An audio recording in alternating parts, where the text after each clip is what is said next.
Hi guys, আসলে আমি এখন লস্করা সমুদ্র সৈকতে সবাইকে একটু দেখানোর চেষ্টা করতেছি।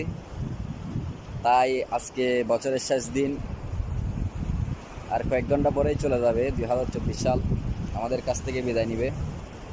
কবে যে চোখের পলকে একটি বছর পার করে দিলাম, আসলে সেটা চিন্তা করতেও পারলাম না।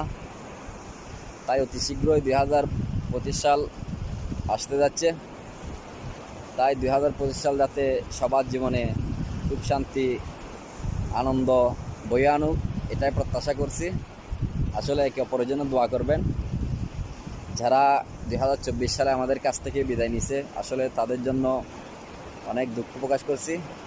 মহান আল্লাহ যাতে তাদের জান্নাতের উচ্চ মাকাম দান করেন এবং 2025 সাল যাতে সবার জীবনে ভালো কাটুক, এটাই প্রত্যাশা করছি। আসসালামু আলাইকুম।